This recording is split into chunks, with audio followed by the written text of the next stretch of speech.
Hi, and thanks for logging on to the Daily Dvar. And here's a brand new halacha for you, and it's for Thursday, the 12th day of July. Here we go. During the 9 days, which begin next week on Monday, the halacha is that we don't go swimming and we don't do any bathing or showering for pleasure.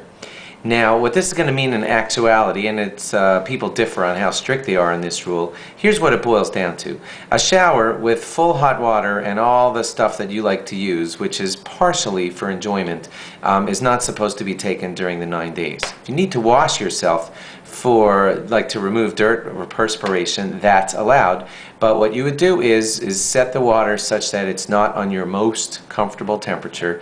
I don't think it has to be freezing cold such that you'll scream, but it just has to be not the full comfortable temperature that you like, maybe a little colder than usual, maybe just the necessary small amount of shampoo to just do your hair as you need to, but not the kind of bubble bath and everything and perfect hot water and steamy wonderful with the best smelling. You get the point. You try and minimize the comfort in the shower, and you just try to take whatever cleansing is necessary and be done with it quickly in the temperature that's kind of just manageable. That's the best way to describe how we're supposed to view our cleansing during the 9 days. Now, swimming is supposed to be off limits totally.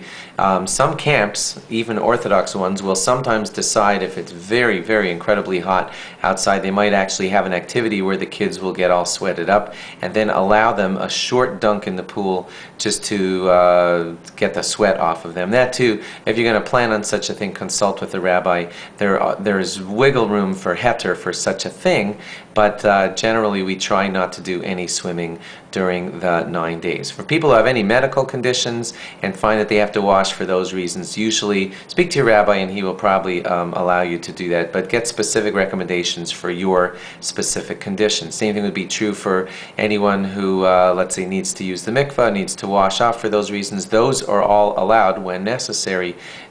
You get the general guideline. It's the pleasure bathing that's not allowed, but anything that's necessary for medical reasons or for halachic reasons, those are usually totally permitted. But speak to the rabbi, your rabbi again, about guidance on the specifics for those things. Now, during the 9 days, if there's ever some dirt on you and you want to just wash your face or your hands or something, the restrictions are very, very light in that regard. You are allowed to wash your face, you're allowed to wash your hands totally.